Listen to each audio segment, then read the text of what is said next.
All right, welcome back to the latest episode with our third most favorite guest of all time. Kasi kasama namin si General Torre, the greatest general, and Justice Carpio nung isang araw. So kasama naman natin ngayon si Lord Tornaga, aka Ronald Andrew Tate Liamas. Hindi na siya Joe Rogan, Andrew Tate na po ang ano natin, ang vibes natin sa Ronald. Sir Ron, yung mga, parang off the record, Andrew Tate ka, pero on the record, Joe Rogan. Um, uh, uh, speaking of, speaking of, Sir Ronald, I wanted to ask you one thing. Tanungin ko lang, Sir Ronald, anong tingin mo dun sa mga ginagawa ni Cheese Escudero? Ito ba ay Pusit Games? Ito ba ay cheese just being cheesy? Or cheese, in fairness, mabait si Trillanes sa kanya. Sabi ni Senator Trillanes, ipit kasi yung kamay niya, konti lang yung support base niya. Baka kung medyo maging adventurous siya, matanggal siya bilang Senate President. Anong masasabi mo, first of all, Sir Ronald Andrew Tate Llamas dun sa fashion niya nung isang araw? Parang medyo Mark Velarde yung dating niya, Michael Jackson na Mark Velarde, tapos may purple ring, tapos sinabi ko po sa inyo, in-explain ko ng, ay, ano masasabi natin kay Cheese Ronald? So cheesy. Buti nga cheesy. Ano, So ano cheesy yung, yan. sige lang, ingat lang. Sir Ronald, so ano masabi mo sa mga kanyang explanations? Simple lang naman di ba? Dalawa lang naman yung issue dyan Yung forthwith at saka sui generis. They are interrelated. Nagbibigay siya ng ibang definition sa forthwith. No? Kahit balikan niya yung discussions dun sa framers ng 1987 Constitution, malinaw kung ano ibig sabihin ng forthwith. Kahit tanungin niya yung mga legal luminaries kung saan hindi naman siya luminary, malinaw kung ano yung forthwith.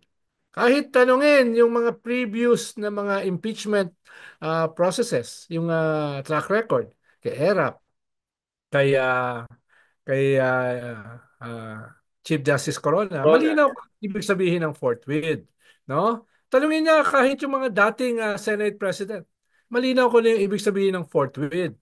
Tanungin niya si Daniel Webster, no, kahit matagal na siyang patay, no, ay malinaw kung ano yung ibig sabihin ng Webster Dictionary sa forthwith, no? Kaya hindi ko alam kung anong multiverse yung kanyang definition ng forthwith at didikit mo ba dyan yung sui generis? Impeachment is a unique animal, no? It is entirely different. Ibig sabihin, yung dati mong sinasabi na proseso, na recess, no? Tapos election, etc. doesn't follow, no? Dahil dapat 'yan ay tatabi mo muna at ididikit mo yung pagiging sui generis or unique ng impeachment dun sa forthwith. No? Kaya in all aspects ay mali siya. In all aspects. Well, Tama lang siya. cited Tama lang Miriam siya. Defensor, right? Tama lang siya dun sa sa kilay. Doon lang siya tama, no? Sir Ronald, Dahil dapat talaga inaayos mo yung mukha mo Oh.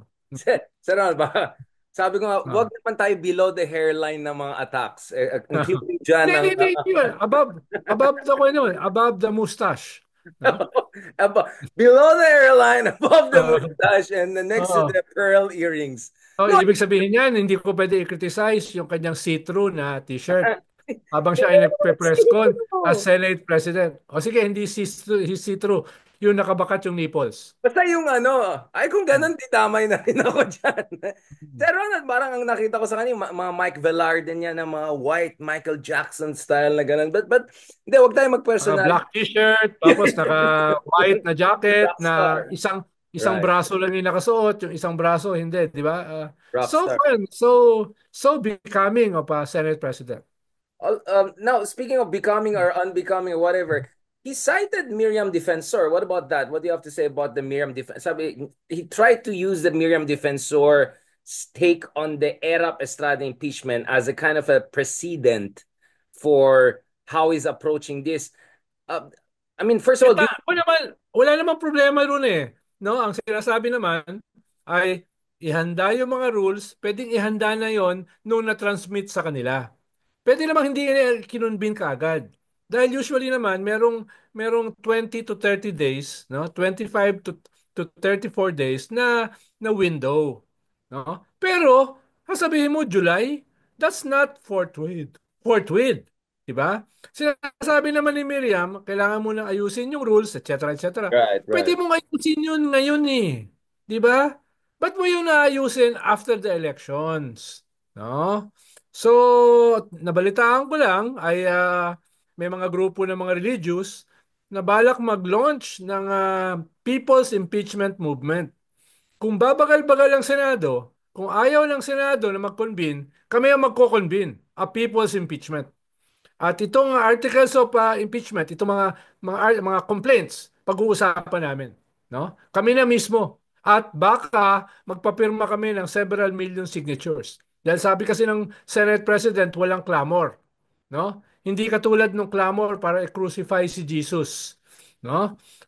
Dito daw walang clamor. So gagawa ng clamor yung mga religious, no? Ang alam ko, balita ko next week, no? Ano yung rev Maliban gov pa ba to? sa may nakasampang Magre-rev gov na si Ronald. Maliban pa sa may nakasampang kaso sa Supreme Court para sundin ng Senate yung mandate o yung commandment ng konstitusyon na i-convene yung sarili nila forthwith. So nakakuha niyan, nakasalang yan ngayon sa Supreme Court. Hindi ko alam kung kailan yung hearing diyan, no? Right. Kaya merong iba't ibang mga pamamaraan para itulak yan, no? Pero ang pinakamahalaga diyan para sa mga senador, para sa Senate President ay popular pressure, no? Popular pressure. Kung marami mga tao ang magpe-pressure, then baka magdalawa, tatlong isip sila dun sa kanilang timeline na after July pa. Mhm. Ang tagal No? eh. Grabe. Tapos parang bati siya yata nako-confuse siya sa sarili niya explanation na mag-oath taking yung 19th Congress tapos mag-oath taking yung 20 pero yung oath taking ng 20th Congress ay Ang hindi problema kailangan. dyan, Ano pinag tinanong ko si Drilon. Sabi ko, SP, Senate President Drilon. Paano ang sinasabi kasi ni Cheese ay magko-convene sila dun sa last session day nung 19th Congress after the election. Merong 6th session day. Paano kung hindi magawa doon? Paano kung hindi magawa? Paano kung hindi makapag-convene? 6 na araw na lang yan eh. After ng election. Ibig bang sabihin, kung ang pag-convene ay 20th Congress na, is that legal? No? Is that legal? Pwede ba nilang sabihin ng 20th Congress, teka, teka, tinransmit ito sa 19th Congress. Bakit nag-convene 20th Congress? Pwede nilang sabihin yun. Tinanong ko si Senate President, pwede ba yun? Sabi niya, I'm not sure. Dahil pwedeng either way i-invoke. Mas malinaw kasi yung mag-convene sa 19th Congress at magpatuloy sa 20th Congress. Pero kung i-convene mo sa 20th Congress, na tinransmit sa 19th Congress, baka may kwan dyan. Baka ma-technical tayo dyan. Kaya nga, yung safer, para wala masyadong tanong, or kung may tanong man, ay very strong or very compelling yung legal basis, ay sa 19th Congress mag-convene at matapos sa 20th Congress. No? Yun yung mas malinaw. No? So, kaya yung pressure kay Senate President, yung pressure sa kanya, medyo mababawasan. Dahil right. ang ayaw lang naman ng re-election is magbotohan before the election. Ang ayaw lang naman ng mga tatakbo sa local ng mga senador na tapos na yung term ay magbotohan before the election. 'Di ba? Ang botohan naman after the election eh. Pero i-convene mo before the election. You know, this reminds me of si Zubiri, Mig Zubiri, yung stance on Kiboloy's warrant of arrest, na ang Hmm. dami niyang mga pahapyaw-hapyaw. Basically, essentially, passing the buck, no? And saying, if ever this Yes. warrant, parang wala na akong magagawa, di ba? May parang clean, kumbaga, di ba? Yung Or like Barabas. Pontius Pilate. Yung, Or like exactly, Pontius Pilate, Barabas, ganun. oh, Ganun ang like nangyari. So, Pontius hinintay yung Pilate. Supreme Court, Lalo na hinintay yung mag-Holy special. Week na eh. Mag-Holy Week na next month, di ba? So like Pontius Pilate, ang sinasabi ni Senate President, walang clamor. At kinumpara pa niya si Jesus, no? Ibang Kay klase Sarah. naman kay Sarah, no? Ibang Oh, klase. kinumpara pa niya. What a comparison. Oh my God. But speaking of Sara Duterte and her support base, she may not be the most sacred figure out there, but nevertheless, at least some of the surveys show that the base of support. Bago ka umatak, Sir Ronald, pakita lang natin for the purpose of our audience kasi sasabihin nila, saan pinupulot ni Heydarian at saka si Ronald Llamas yung kanilang mga yung kanilang yung mga numero, no. So first of all, of course, nakita ng tao ito, 'di ba, yung support base nila medyo nag-decline yung medyo na-arrest yung downward momentum, no? So pababa siya ng pababa until quarter of last year and then biglang umakyat ulit. But more importantly, ito gusto natin na pag-usapan yan because Sir Ronald, it looks like you had a lot of comments on this. Yung ating mga kaibigan from WPR Numero just released a study about the support for impeachment of Sara Duterte. And it looks like, Sir Ronald, medyo hindi ka yata natuwa. Hindi ka natuwa sa result or hindi ka natuwa sa... Let me Well, just... Well, let me show you the oh, exact... Okay, yung exact wording, ah. So ito yung tanong, no? Noong Pebrero, ikalima, inaprubahan ng mababang kapulungan ng Kongreso ang impeachment laban kay VP Sara Duterte. Mahigit 250 na mga kongresista ay sumuporta sa impeachment. Ikaw ba ay sumasang-ayon o hindi sumasang-ayon sa desisyon na ito ng Kamara? So lubos na hindi sumasang-ayon, 7.45% in Philippines, 3.4% Metro Manila, 6.9% Visayas, 15.5% Mindanao. Hindi sumasang-ayon ay medyo malaki-laki dito, 39.2%. So much larger than the numbers we saw in another survey na just over 30%. And in Mindanao is more than 50%. And then meron kang number na yung sumang-ayon naman is just below 30% at around 28.6%. And then 20% ay hindi sigurado. Now things get interesting. There's another table here na gusto natin pag-usapan. In table 2, kaugnay ng impeachment kay Sara Duterte, ang Senado ba, so basically tinatanong dito, dapat ba yung Senado ay umaksyon dito sa impeachment trial?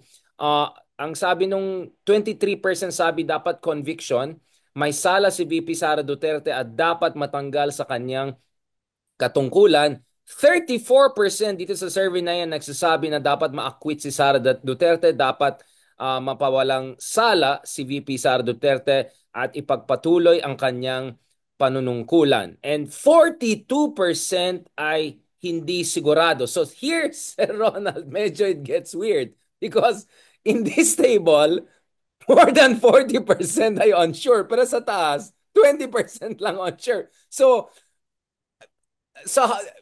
anong interpretation mo dito sa Ronald?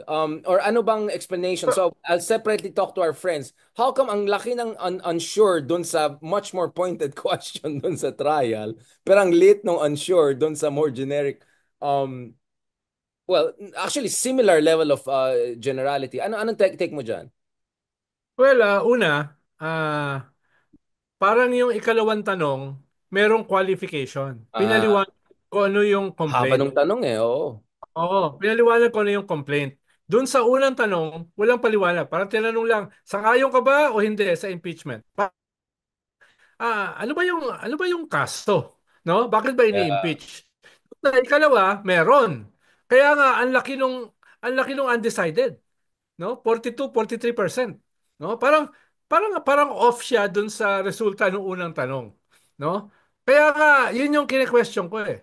Bakit ganun?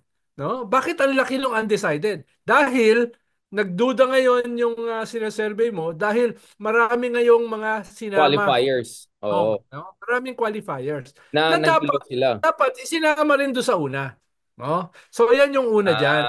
Right. Hindi Oh, consistent yung oh. gets ko. Parang medyo leading na yung tanong sinasabi mo or masyadong dami Oo, oo. qualifiers. They're Ikalawa, basically two different kinds of ikalawa questions. ay Yeah. ano ba yung purpose tsaka audience itong survey? No? Dahil ito ba ay para sa mga tao, sa mga botante? Paano magiging para sa botante? Wala naman silang iboboto diyan. Yeah. Unlike yung survey para sa Senate, sir or approval rating, no? Iba 'yon. Ito, anong target mo dito? Ang audience lang nito is the 23 senators. Kaya Yeah. may isang survey firm na gumawa rin ng similar survey pero walang ganong klaseng contradiction yung mga tanong at medyo inembargo nila. Bakit nila inembargo? no? Dahil nga ay ang magiging ang makakakita lang niyan, ang mape-pressure lang diyan ay yung 23 senators. 'Di Yeah. ba? Na pwedeng magdesisyon, oy, wag na tayo mag-convene, wala naman palang suporta. Oh, wag na tayo mag-convict, wala naman palang suporta yung conviction, no? Et cetera, et cetera. Itong embargoed na ito, na hindi ko na sasabihin kung sino, iba yung resulta dito sa WR numero. Iba, baliktad. No? Baliktad. Pero they had enough sense na hindi ilabas. Bakit? Dahil it might influence the 23 senators. No? Ito, Because ayaw mo idaan ito sa oh, popularity contest. Gusto mo idaan ito sa legal merits. But Sir Ronald, aren't you contradicting what you said kanina? Kasi kanina sabi mo kailangan ni public pressure si Chiz Escudero to act on the forthwith. What you're saying is that that's the correct form of public pressure because it's their constitutional duty. And at the same time, you want their constitutional duty to be executed without being influenced unduly by surveys which are never perfect and could be even misleading. I'm just yes, trying to be fair here, no? sinagot. I'm just trying to Hindi, interrogate yeah. the data, eh, Actually, di ba? actually, sinagot mo na yung tanong mo. Ganun naman talaga ako, Sir Ronald. Nangyari lang naman. This is, Sir Ronald, paras tayo, So, the Henry kailangan ko Kissinger masagutin? principle. Sir Ronald, basically, andun yung guest para sagutin ko yung sarili kong tanong. Gets mo naman yung kalakaran dito eh. Oo. Do you Yung have any iba kasi questions for my answers? iba kasi yung mag-organize yung mga taong bayan mismo para sabihin sa Kongreso o sa Senado na ito yung duty nyo. Ito ang ibig sabihin ng forthwith. Ito ang ibig sabihin ng sui generis. Ito yung commandment ng konstitusyon. Iba yun eh. No? Iba yung ilang mga tao magpapasya ng ano ba yung itatanong sa survey, tapos yung resulta ng tanong contradicts the other question. No? Contradicts the other question. Tapos sasabihin mo na, ay, next time ayusin natin. No? Sasabihin mo, next time ayusin natin. The damage has Baka been done. July na yan. Para sabayan na lang. Dapat mas circumspect ka bago mo tinanong. Not after na ayusin mo. The damage has been done. Gagamitin na yan ng mga Duterte. Gagamitin na yan ng mga ayaw mag-convene. Gagamitin na yan ng ayaw mag-convict. Diba? Ibang usapin kung yung mga tao mismo ay maglo-launch ng movement to pressure the Senate. No? Na dapat yung gawin yung trabaho nyo. Iba yun. No? Iba yung 10 8 people decides kung ano yung tanong, natapos yung resulta ng tanong na kinokontradict yung ikalawang tanong, saka nakakita na 43% undecided. No? Ibig sabihin, there must be something wrong with the Na-confuse lang. question. Well, I mean, well, Di ba? again, to be fair, siguro ang problema kasi talaga, this is really a complicated case in a sense that ang dami mga aspects and technicalities and all of that, diba? So the more you give details, the Di more wag it mo lang becomes gawin. overwhelming. Di wag mo lang gawin. Dami palang complication. Dapat sana ang tanong lang, basically ang tanong lang, dapat Oh, tuloy yung trial. No decision now on conviction kasi you have to oh. declare the merit. Ganun na lang. Or kung yung tanong mo may qualification, then lahat ng tanong may qualification. Sang-ayon ka ba sa impeachment na ito yung complaint? No, ito yung dahilan para sa impeachment, no? Tapos tatanungin mo, dapat ba yung Senado ay mag-convene or mag-acquit, no? Or mag-convict, no? Batay sa ganito, etc., etc. So, medyo ayusin mo naman. No, hindi yung isang tanong walang qualification, yung ikalawang tanong may qualification, tapos ang resulta 43% undecided. Di ba may Parang kaunti ganito, kang parang problema? tanong Kaunti is, lang. gusto niyo ba kunyari si Secretary Ronald Llamas, tapos 40%, 20% undecided. Gusto niyo ba si Secretary Llamas nung nagbabardagulan sila ni Haydaran kumpara dun sa kabilang channel, yung isang araw ganun, biglang laki ng undecided, 70% undecided. Oo. So paano Dahil yung magagawin? yung isang tanong, sino mas maganda lalaki? Si Richard o si Ronald, no? Tapos Ayun, naman Ronaldo. tanong, sino mas maganda lalaki? Pero si Richard, no, nagpaayos ng kilay. Si Richard nagpa nagpa Sige lang. nagpakulay ng Sige lang, buhok. Sir No, Ronald. Sige lang. si Richard no, nagpaayos ng ilong, no? Ganyan. Si Richard Yeah. nagpaputi ng ngipin, no? Yeah. Si Richard nagpa-botox, And then si no? Sir Ronald, pero si So, Sir Ronald tunay na iba yung lalaki. So Na lang. iba yung resulta ng kwan, no? Iba yung resulta ng sagot. Parang Kung ganun, nilait lang ako dun sa tanong ganun na ang yun. qualifications, no? Kaya ayusin naman. Tapos mahirap naman sabihin na, oy, next time ayusin namin. Next time. Ay, Ito na nako. parang bumawi ka sa akin ng gusto dun sa mga botox. Yan. Oo. Oo nga, na parang Oo. ganun tanong. Parang, magandang lalaki ba si ganito, ganun? Oo, parang, magandang Oo. lalaki ba si ganito na meron siyang white pearls tapos Oo, nagpapaayos di ba? ng line na mga Oo. Di microblade ba? na Mike Oo. Velarde. Magbabago yung resulta, di ba? Magbabago yung resulta ng tanong. Halos parehas yung essence ng tanong, pero magkaiba yung qualifications. Di ba? Yun ang naman Oh, sinasabi ko. Hindi naman ako okay, nagmamagaling. Wala akong alam sa ganyan eh.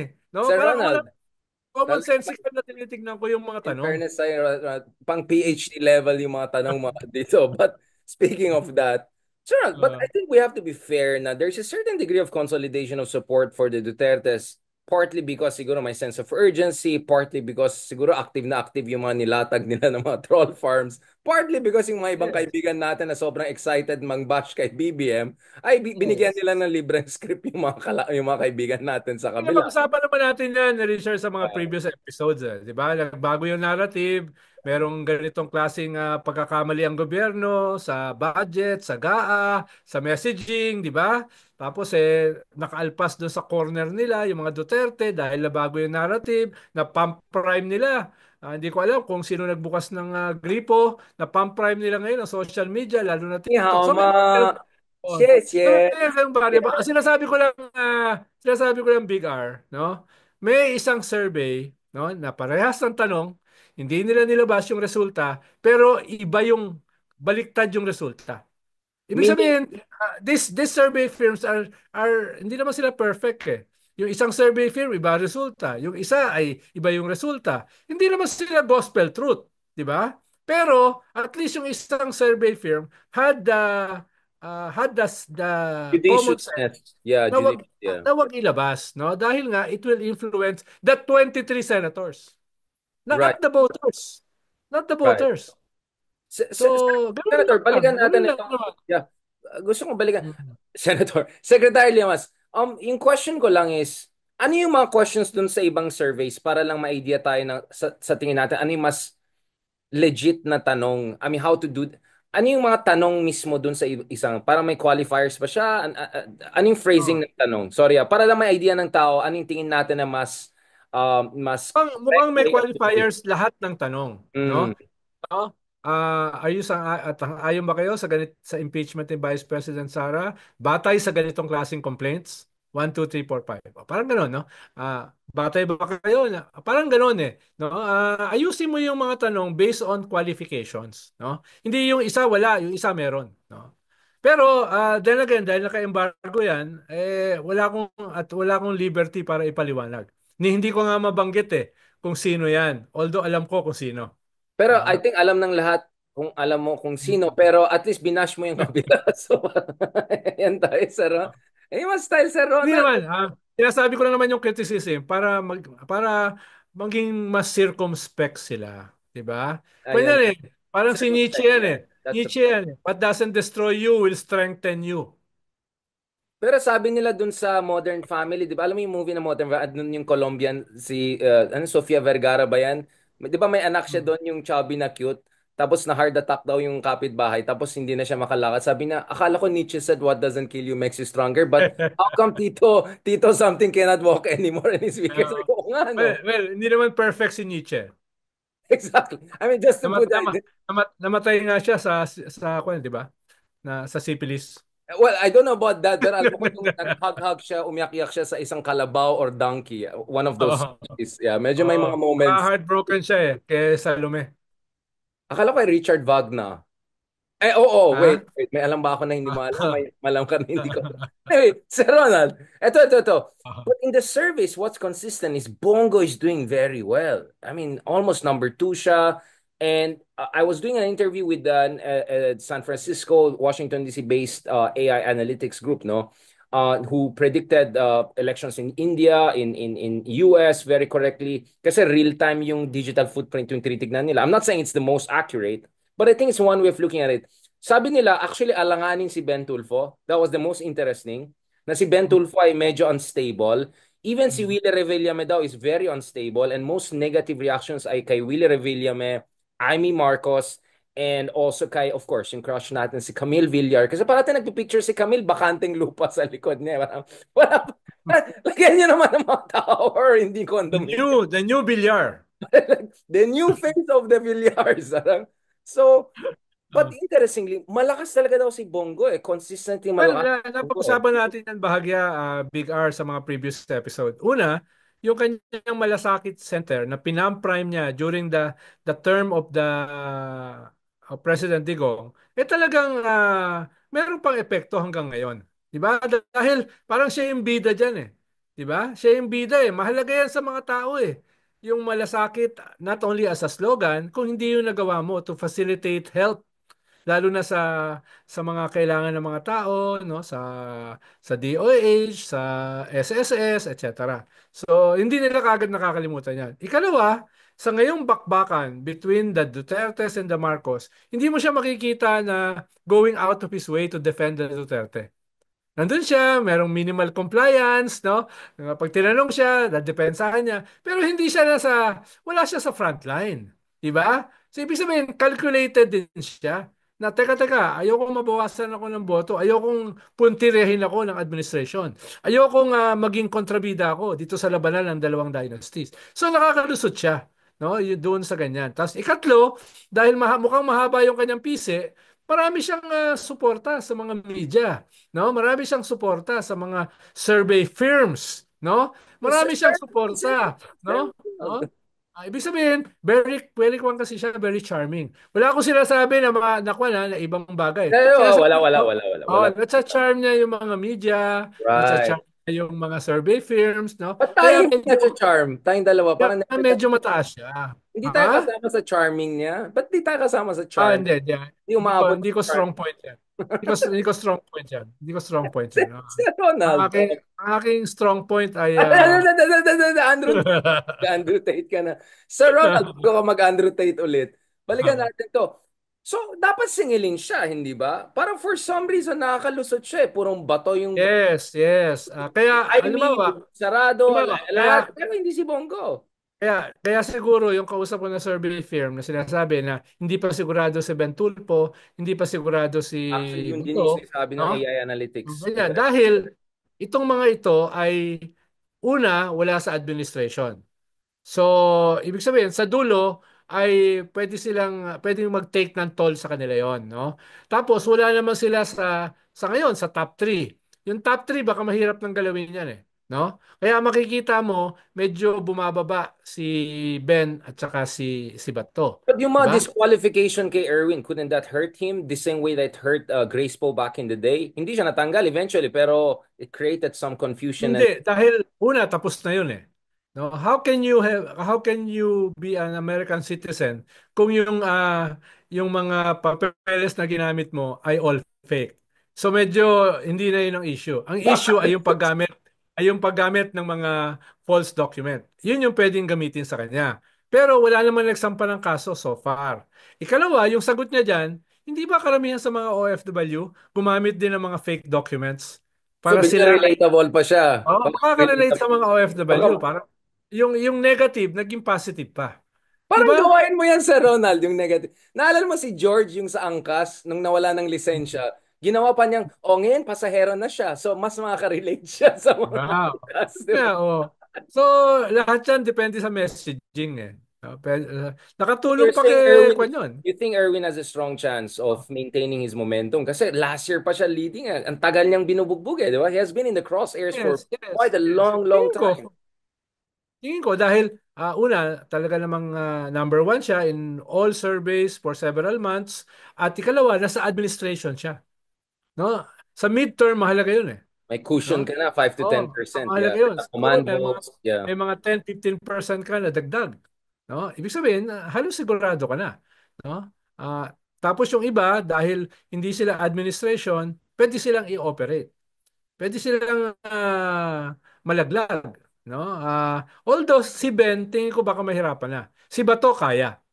You No? know, interesting. Although You're the first person that said that about Ben Tulfo. Ah. Based and Oh, when I look at the AI analytics, actually you make perfect sense. In fact, some of the AI analytics were saying he could even end up number 16 or even 18 or something like that. Na hindi siya dapat maging kampante. So, especially once the command vote and other aspects also come in. I want to ask you tama. about Willie Revilla a little bit. Do you think na medyo nagkakalat na siya? Kasi since medyo na-feel niya na may chance siya, he's beginning to speak a little bit more na sabi niya, oh, ito, pag-aralan ko na yung case ni Sarah impeachment.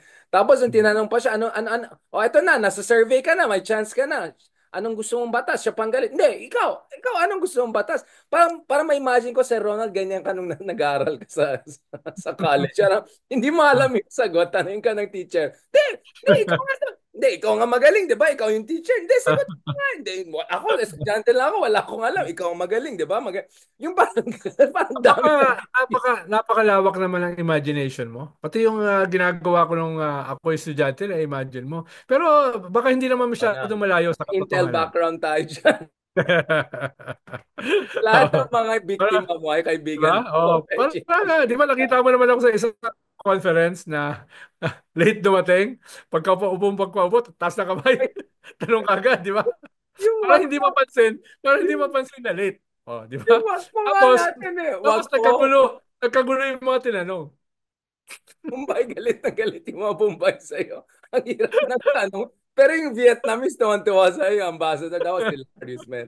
Pero yung wag po, ginawa mo rin sa akin yun eh. Ang galing ko mag-explain na EDCA. Pati si Llamas, parang wala si Darin dyan. Hindi, ganito kasi yung nangyari. Parang, wait lang. Did you even listen to me? Tapos si Lord de Vera, parang, wala akong alam dyan. Wala akong alam dyan. Mag-aaway na itong dalawa na to. Sir Ronald, we were meant to be talaga, ano, no? We were meant to be talaga antagonists, allies, friends. Ay, ano yung tawag na? Friends, allies, partners. Ganyan tayo, Sir Ronald, para US Philippines. Friends, allies, partners. Sir Ronald, ito pa, interesting ah. So I've been doing a lot of chismis with different campaign groups and all. Mukhang yung Hannibal-cannibal dynamics ay mukhang totoo pala. Yung sinasabi mo na medyo nag-ano na yung mga so Oo. both in admin which we always knew about, alam ng tao sino itong mga to, yung mga huling humahabol pero ang chismis sa akin pati sa kabila rin daw medyo may Hannibal operations na daw. Sir Ronald, Oo. mukhang may point ka. In fairness, I'm Ang confirming a problema lot of kasi, your ang pinagtatalunan, 1 to 2 slots na lang eh. No? At yung nagtatalo dun sa 1 to 2 slots ay 6 to 8. No? So, wala silang pakialam kung kakampi, kalaban, no? Ang mahalaga makapasok. 'Di ba? Mahalaga makapasok, no? Yun ang magiging problema nila. Dahil halimbawa sa admin, ang halos sigurado diyan 8. Tapos yung non-admin mga dalawa, 'di yeah. ba? Mga dalawa, Ben or Bongo. So matitira diyan dalawa na lang. Sino nagtatalo-talo sa dalawa? Eh, Amy, ay, ang dami. Camille, 'di ba? Bato, Oh, Bato, Abalos, Kiko. Kiko, Pam, no? Gringo, no? Yun ang nagtatalo-talo diyan eh, mga In 6 to fairness 8. kay Gringo, competitive siya. Parang chismis sa Dikit akin. siya ni Juan, dikit Parang siya ni Bam. wala pang gastos yata ng 1 milyon yan. Nandun pa Oh. rin siya sa Kung top. kung hindi umatras, kung Galing hindi niya. umatras, kung hindi umatras si Doc Willie, kasama siya diyan. Oo 'Di nga. ba? Yeah, Kasama siya diyan. interesting. Andun siya sa borderline eh, 'di ba? So, biro mo, meron kang 6 to 8 na pinagtatalunan yung last 2 seats. So yun ang Ha? Hannibal Hannibal operation. Sabi ko sa yung cannibalism talaga yung term. Ikaw iba yung ginamit mong term eh. Parang backstabbing ba yung sinabi ko? Ako sabi, hindi. Cannibal na mangyari dito. Grabe. Pero ito, in fairness, hindi ko alam kung napanood mo yung Tony Talks with Kiko Pangilinan. That was a good Tony Talk. It was almost like a Haydarian level of talk. I'm just kidding. Then matino siya, in fairness. Was So tingnan natin baka Kiko might get some Tony Talks bump after that. Isa pa Sir Ronald bago tayo pupunta sa last part of our discussion lang ko pagod na pagod ka. Sir Ronald, this is a bit emotional obviously as we speak. Actually bumalik yung yung trauma ko kay lola ko last year eh. Yung okay na sana sa hospital, the next day hindi mo alam. You met the Pope, right? Last year, 'di ba? Or at least you were in the meeting where the Pope was. Wheelchair na maraming pasa, no? Maraming pasa, pero Yeah. nakapag-serve for an hour, no? Very compelling sermon. Eh. Ibig sabihin, no? Believe ka rin eh, no? Alam mo, nanghihina na siya. Alam mo, naka-wheelchair. Alam mo, kita mo sa up close, ang daming pasa sa mukha, sa leeg, no? Pero talagang tinapos niya yung sermon, no? Binati niya bawat isang cardinal. Yung 21 cardinals na elevate, no? Na elevate to the College of Cardinals. Ibig sabihin na ginagawa niya yung trabaho niya. Unlike most senators I know. Na tinatanong pa, ano bang, hindi, hindi, tanong mo, sagot mo. Yun yata yung motto ni Willie. Tanong mo, isagot mo. Oo. Parang hindi yung ano, isumbo mo kay Tulfo, tanong mo, sagot. No, but going back, like for instance, Reuters came with the report that the Pope was actually clashing with some of the top officials over financial transparency issues before ma-hospitalize siya. This is a guy who's really fighting very hard to reform the world's oldest institution, continuous institute. There's nothing close to the Catholic Church. I cannot think of anything else. 2,000-year-old institution. Talagang Tama. palaban siya. Where is this coming from, Secretary Llamas? Where do you think it's coming from? Uh, I mean, I know you're a Well, dati pa yan senator. eh. Di ba? Yung una pa yan eh, yung namatay na Pope, si Pope John Paul, John the Paul, yeah, first, yeah. di ba? Gusto niya linisin yung contradictions ng Vatican Bank. Di ba? Gusto niyang mas liberal siya sa usapin ng contraception because of overpopulation. No? Very active siya sa campaign para sa laban sa climate change, di ba? Et cetera, anti-war, et cetera. So he didn't last for 20 days. He died less than 20 days na maging pope siya. No, maraming mga chismis tungkol diyan. So ibig sabihin, hindi ito bago. Talaga tong struggle between reformers at Conservative. yung mga conservatives, no? At ngayon, yun yung line ng away sa loob ng simbahan. Halimbawa, meron kang Dutch cardinal na prefereti or isa sa shortlist sa mga pope, no?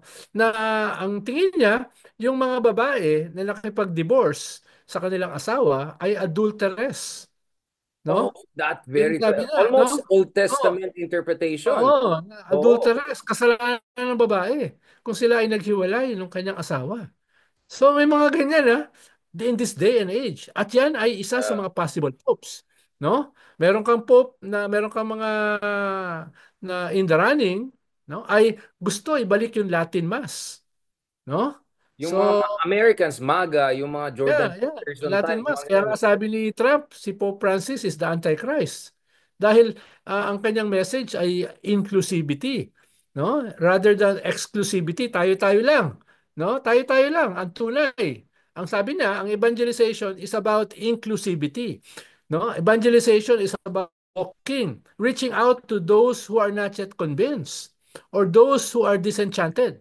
No? Yun yung ibig sabihin ng evangelization. Not jogging in place, not being content with what we are now. Kaya nga yung sermon niya na narinig ko, basically is a self-criticism eh.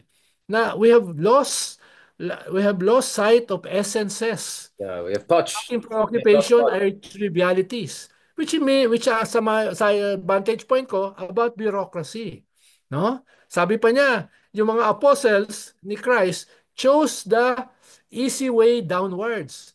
Habang si Kristo chose the path upwards, carrying the cross. So kinukumpara niya yung kanilang Diyos at yung kanilang mga in a way mga princess of the church na ang hinahanap ay yung easy path, not Paris. the hard, which is the essence of Christianity, the Christianity of the catacombs, when they were being oppressed by the Romans, when they were being crucified, Heard, when yeah. they were being, di ba? Parang ang sinasabi ni Francis, balikan natin yung essence na yon, yung struggle na yon. Yun yung essence ng evangelization, ng redemption. Yun yung message nung krus. Na even with our imperfections, we can strive for perfection. Yun yung sinasabi niya eh. Ako hindi ako religious pero nakuha Yeah, ko I'm asking you, Sir Ronald, exactly because naunawaan ko yung ganito yung ganitong poetry, yung ganitong essences, philosophical, no? Kaya nga nung pinapakinggan ko siya, aba, no? Aba, parang Pablo Neruda, no? And Schopenhauer at the same time, no? Sartre, an existentialist, mixing with poets. So, yun yung nakikita ko dahil waxing philosophical, waxing poetic, yung Pope. At the same time, tinutumbok na yung problema, no? Na sabi nga ng isang famous theologian ngayon, the afternoon of the church. This is a decisive moment for the church. Sir, no, just a personal question. Exactly. You said that you're not particularly a religious person. I mean, you come from a radical, more revolutionary background. What attracts you to the situation in the Catholic Church? Is it just the inertia of you being raised in a Catholic university, or is it because really you saw something transformative, even radical, with what's happening with the efforts of the current Pope, and what could be Dalawa. done to the next Yeah. generation? Dalawa. Una, I started naman not with your tradition. No? I started with liberation theology. No? Doon ako nagsimula. Pueblo, no? Yung mga social encyclicals. Doon ako nagsimula. Dahil nga, my whole life, uh, I was a Catholic student sa Catholic schools in a Catholic middle class family. Kaya, syempre, nung lumalaki ka, ay parang medyo ko lang yan. Parang uh, form rather than substance. Tapos nung nag-college ka, na-discover mo may substance pala yung iyong faith, no? At doon mo na unawaan yung liberation theology. The first 300 years of Christianity, the Christianity of the catacombs. Yun yung nagbukas sa akin na magbasa ng mga socialist, progressive books, di ba? From Rosa Luxemburg to Gramsci to Kautsky, etc. No? Bago ko na-discover si Marx. No? So iba yung aking daan eh. Yeah, Nagsimula sa interesting. theology, tapos nagsimula sa mga neo-Marxist, no? Tapos tsaka ako napunta doon sa classics. No? Kaya hindi ako naging dogmatic. Tapos pero yung ikalawa na mas mahalaga, nagkaroon ako ng mga kaibigan na ine-exemplify yung kanilang faith. Parang medyo disillusioned ako dahil marami ako nakikita na mga Katoliko de Campanilla. Ibig sabihin, kulang lang sila, yung piety nila kulang sa substance. No, it's more rituals rather than essences. Pero may nakikilala ako na naniniwala sa essences. Si Bishop Ambo na lumaban sa EJK, no? Na pinapapatay ni Duterte, na ni-raid yung parokya. And others like him, like Father Flaby, no? So, nakakita ka ng mga ganung mga tao na rediscover yung kanilang pananampalataya in the course of struggle. Diba? Ibig sabihin, it's not just a ritual. No? This is really a struggle. No, yung kanilang faith is a struggle. So, medyo na kwan mo na hindi naman pala empty yung Yeah, institution of religion. Meron naman palang may substance, no? absolutely. Oo. Sir, I want to ask you, ito nagiging parang binabalikan natin yung volume 3 na ito, no? We got the ball rolling yung Marxism and Marcus, ano. No, no, I mean, were there moments na, I mean, ilang beses munti ka namatay, di ba? Kaya nga wala kang takot eh, di ba? Hinahamon mo na yata kung bato, hari, whatever. Wala kang takot. It's because you went through the fire, literally, crossfire and all of that. Were there moments A that your bit. Christian faith allowed you to get through that in that sense? I don't know how to put it, right? Kasi madali maging mayabang pag naging aktivista ko, radical ka na you think just Marx and Engels would be enough to get you through. And then suddenly there will be moments you'll be hit in the face and like, whoa, wait, I'm not sure Das Kapital is gonna help me get through this or Luxembourg or I don't know, Trotsky, right? I need something else, right? And that else is something more transcendental. Kung naging organizer ka at a very young age, no? Pumunta ka sa mga squatters area, pumunta ka sa mga farmers communities, sa Baler, sa Infanta, sa Kasiguran, no? Pumunta ka doon sa poorest places. Tapos nakita mo yung suffering na hindi mo naranasan. Parang nakakapanliit eh. Di ba parang naliliit ka eh. Tapos nag-organize ka sa General Santos, sa South Cotabato, sa Basilan, no? In the most violent, backward places ng ating bansa and survive the organizing. Parang ito ay bonus na eh. Parang ito ay wala, nagpe-fiesta ka na. Bakit ka pa matatakot? You've been through the worst. No? At nakita mo yung suffering ng mga tao and to some extent, you bore them in your own flesh. So, parang hindi naman immune, pero may certain level ng immunity ka dun sa mga kinakatakutan ng iba. Parang, ba't ba ako matatakot? Libel? Ba't ka matatakot sa libel? No, At saka, what you've is been, this compared to oh, what other people are oh, going you through? organize Yeah. sa Sampilit Complex sa Sumisip Municipality sa Basilan kung saan nagsimula yung Abu Sayyaf dahil yun ang pinakamahirap na lugar, sa pinakamahirap na isla, sa pinakamahirap na island ng bansa. So, 'di ba? So medyo I hindi completely ka understand. nagiging indifferent sa human suffering, pero nagiging immune ka sa mga threats. No? Parang Mm. no? More, no? Parang It's kind of a kung galing ka ng Sulu, sublime, yeah, yung kung galing ka ng sublime. Sulu, pagbaba mo sa Sulu, may lumulutang na bangkay doon sa pantalan. Parang, parang sabi mo ay, I'm lucky. I've been lucky. Others weren't. So why be so afraid na hindi ka na tumigil ka na mag-advocate ng what is good, 'di ba? Yung lagi nang pinag-uusapan na sana, lalo na senior ka na, iiwanan mo ba yung bansa natin the same way na inabutan mo? 'Di ba? Yun yung cliche eh. No? Iwanan naman natin na mas mabuti o at least gumawa ka ng paraan para mas maging mabuti. And then you will go into the wild yonder na medyo may ngiti ka naman sa kwan mo, sa bibig. Sabi nga ni Dostoevsky sa Brothers Karamazov, we must learn to laugh in the face of the inevitable, to smile even in the looming of death. May ganun akong fatalism, no? Na dahil nga, sinuwerte ka na dinaanan mo ito. No? At an early age hanggang tumanda ka. You are an organizer. I really enjoy these kinds of conversation because, Sir Ronald, I think people have to understand the stakes are really high here, and people have been killed, people could die, the fate of tens of millions of people. One of the favorite terms you have, in fact, there was a book that Leloy Claudio recommended to me, The Burden of Responsibility. It's a biography of three major French thinkers, kasama dyan si Yes. Albert Camus, when he was extremely isolated after taking a different stance on the Algerian issue. Kasi syempre, Algerian born siya, pero French siya, and the left were Yes. demonizing all the... So, and then it looks at the case of Aron, and then it looks at the case of one of the, si Bloom, right? One of the important figures in the French politics. So, that always stuck with me, yung burden of responsibility. Every time na tingin mo, ay, gusto mo na mag-give up or gusto mo na mag-give in, right? Because, it's easy to just join the system, right? Sometimes, mahirap maging anti-system, di ba? Sir Ronald, over and over again.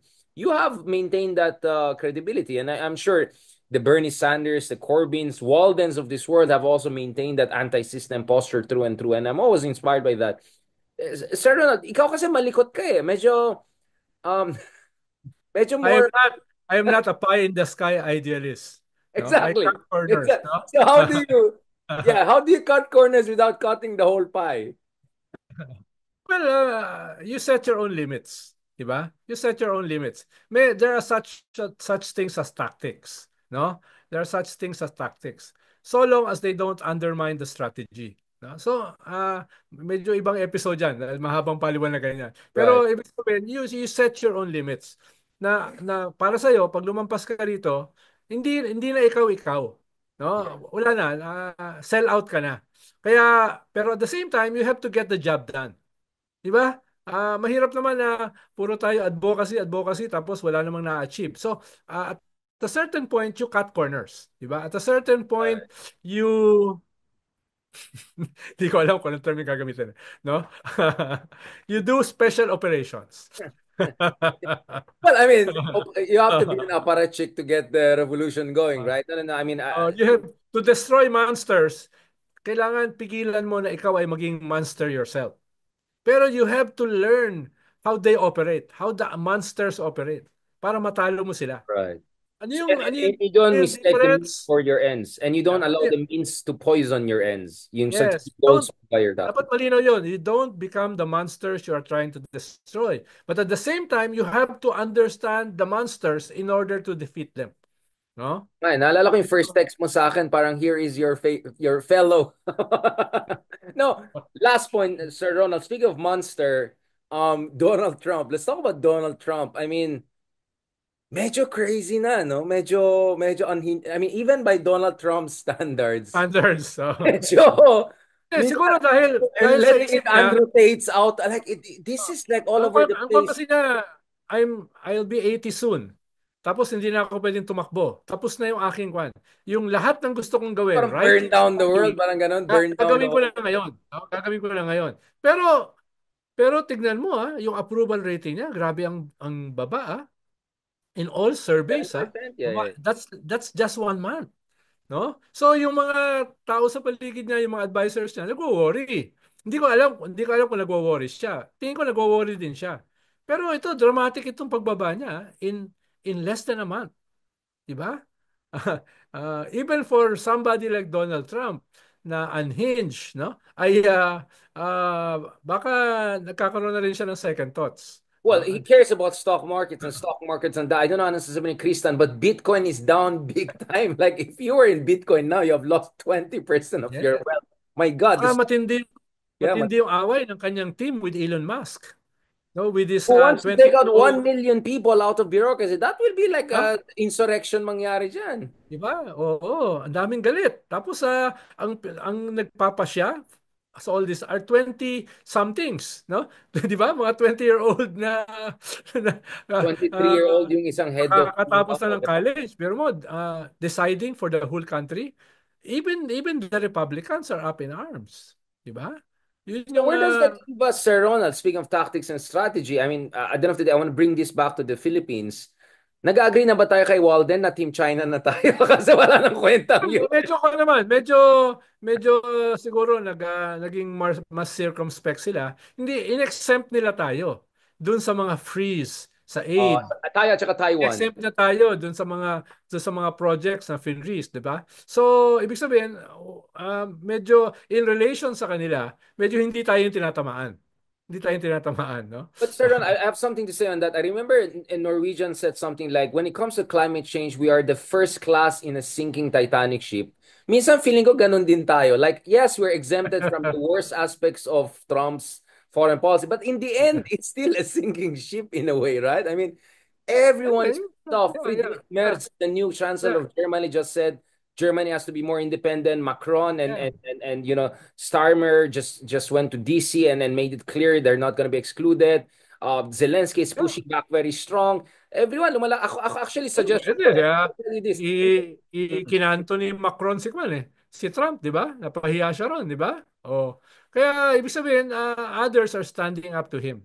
No? Or Others, believing. including Yeah. Zelensky standing up. Ang tawag ko dyan, and I want to get your point of view, I came up with this idea of strategic collective bargaining. Kumbaga, magsama-sama tayo mga aliado ng US na medyo hindi natutuwa at collectively we should pressure them. I mean, Macron did that back to up with the British Prime Minister and the Okay. German Chancellors also speaking out very strong against this. So maybe the Philippines, if we don't want to get out of our alliance with the US, parang yun yata gusto nila Walden, we're still for the alliance, but we have to set the terms, right? Yeah, Um, kaya nga, kaya tingin ko itong next few months, not the next few years. The next few months will be a defining moment for Trump. No, kung makikita niya yung writing on the wall or haharapin niya yung insurrection not only do sa kanilang political rivals, not only with the Republicans, his own party, but with allies. the US government, no? US government as well as yung allies nila around the world, no? Baka less pa dun sa around the world dahil wala siyang pakialam. Isolationist naman siya talaga eh. Mas ito yung yung people in government, no? Hindi mo pwedeng labanan yung bureaucracy, no? 'Di ba? Pwede mo labanan yung sarili mo partido, pwede mo labanan yung Democrats, pero yung bureaucracy ng buong gobyerno, Saka yung no? veterans, ang daming Oh, veterans na tanggalan ng trabaho ng mga hindi yan Doge. ganun kadaling labanan, di ba? Hindi yan ganun kadaling labanan. Yung buong armed forces mo, lalabanan mo, no? Kwan mo, yung mga employee, ilang milyon yung employed ng US government. Tapos nagtanggal ka ng 1 milyon overnight? Hindi yan basta-basta, di ba? Mas Sir, kabahan ka dyan. Oh. last point, are you, is this like the 1960s? I mean, I know bata ka pa, but in terms of historical parallel, yung parang, there's chaos under heaven. Yun bang motto natin ngayon? Is it chaos Pero under heaven moment? pero bahagi kasi ng chaos ay kinreate ng New Left. Hindi ko nakikita sa horizon yon, no? Ah, Bahagi ng okay. chaos hindi Get lamang yung weaknesses ng imperial powers. Bahagi nung chaos is that there's a new kid on the block, no, na humiwalay dun sa traditional leftist ethos, the new left. They dominated Vietnam War. They dominated the peace movement. Right. They dominated the climate movements, etc. Civil society. Never before. Youth all over the world, Yeah, no? 68, Kaya, kaya 68ers. iba yun eh. Iba yun, no? Ang problema, hindi na-harness yan into a political project. No? Hindi siya Naging na-harness. masyado ba tayong diffident, Sir Ronald? Because if you look at it, it looks like yung MAGA and right-wing people have essentially co-opted all of the yung anti-imperialist, yung deep state, US aid funding coups. I mean, you're hearing this not from from the usual suspects. You hear this from people within the MAGA movement, right? The things they're saying are the things people in the left have been saying. Chomsky has been saying Yeah, forever, right? yeah, yeah. Co-op Yeah. nila yung yung insurrectionary, yung anti-system rhetoric ng left. So, how do you think the left should respond, Sir Ron? Because the center left is collapsing. The SPD did very bad in the latest election, but the Die Linke, some of the new leftist party, they had the rise. They won Berlin, for instance. So it's not like only Alternative for Deutschland on the far right. But on the far left also, there's some gains we see in some major countries. Do you think that maybe the left has to reinvent, be more aggressive, pushback, and not play the liberal, pa-safe, pa-cute game anymore? Dalawa yung kinakailangan i-reinvent yung sarili nila or disappear or become unimportant. Siyempre, yung ating progressive community. Dahil parang kwan siya ngayon leaderless. Dati kahit pa paano meron kang non-aligned movement. Dati meron kang Socialist International. Meron kang Fourth International, no, etc. Ngayon, wala na yan eh. No? It has practically disappeared. Parang shell lang yung naiwan. So, kailangan nilang, what is the left agenda on a global level, on a regional level ngayon? Wala akong nakikita nagli-lead niyan. Maliban sa mga pockets like the Progressive Alliance, like the Progressive International, pero these are weak international, no? Weak international. So, malayo siya dun sa 1960s. Malayo siya dun sa New Left nung panahon na yon. Ikalawa na kinakailangan ding i-reinvent at i-redefine yung sarili are the liberals, no? Dahil yung kanilang globalization didn't work. It created the foundation for populism, for recidivist reactionary elements. Na ngayon, kinakatay sila. So, ano yung kanila? So, they have to move leftwards rather than rightwards or else they are doomed, no, dahil yung weaknesses ng liberal democratic institutions around the world created the possibility for these populist reactionaries, no, populist reactionaries. Kaya so dalawa yung kailangang mag-redefine at reinvent, the progressives and the liberals. No? But And that's for a they have different to still work together, right? They have to still work together. But as we discussed kanina, mukhang baka cannibalism, hindi naman na. Ay, Ano magagalit na. nangyari yan? Ano nangyari yan sa France? The Right, liberals and the progressives joined against the right. reactionaries. Elepan, And no? Di ba? against ish, Oo. Macron-ish, right? But Oo. Yeah. you have them along Baka both baka sides. mangyari yan sa Germany. Mag-unite SPD and yung Christian Democrats with the Social Democrats with the environmentalists to Greens. form tawag nila traffic light coalition, Di ba no? Jamaica? Ay, hindi, traffic light nga. Red, Red, green, red. yellow. Yeah, yeah. Red, green, yellow coalition, no? Against the AFD na medyo lumalaki, no? Mm-mm. So, ganun, no? Favorite ko pa rin yung Jamaica, yung Jamaica, yung green, ano with the Libras. No, Sir Ronald, thank you so much. I hope you appreciate this. Alam ko pagod na pagod ka and you had a long day, but I couldn't resist asking you about, aside usual politics, these big questions. So at least ngayon, tuwang-tuwang tao sa mga questions, sorry, in the comments, they really see na malalim ang hugot natin, Sir Ronald, no? Especially, of course, in your case, you have been in this business for a long time. Sino ba naman ako? Ano sabi mo? papanggap, papanggap lang tayo malalim. Basically, mababaw tayo. Babaw tayo pero sabi mo nga may pang-botox tayo. Grabe naman ang lait mo sa akin. Pang-botox, pang ano. Just to be clear, hindi ito Kilay. microbladed. Oh, Natural yan. Natural. pag-scout ng nose, di ba? Grabe ka. Sir Ron, marami kang alam na mga ganun. Ikaw lang alam mo kung ano. sa gitna ng usapan, bigla alam mo yung controversy sa Japan na may taga-Poland sa beauty pageant in Japan. Like, where do you get this information, Sir Ronald? Dapat comprehensive, di ba? Medyo masya, Comprehensive. medyo cringe.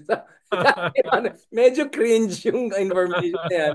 But I'll appreciate that. Thank you very I'm much. not as perfect like you, eh. So, Of course. sorry. Yeah. Sir Ronald, I'm very tolerant. I'm very tolerant and that's why we have to go. Maraming salamat, Sir Ronald. Please take care of yourself. Yeah. Magpahinga ka. Sige, And salamat God willing, the din. next time we Salamat catch din. up, sana there's a good news also about Pope Francis because to be honest, I'm a little bit worried din Yes, tayo. yes. God bless. Talk to Tomorrow you. I have to go back to the salt mines. So Please take care of bye. yourself, Sir Ronald, and keep us posted. God bless.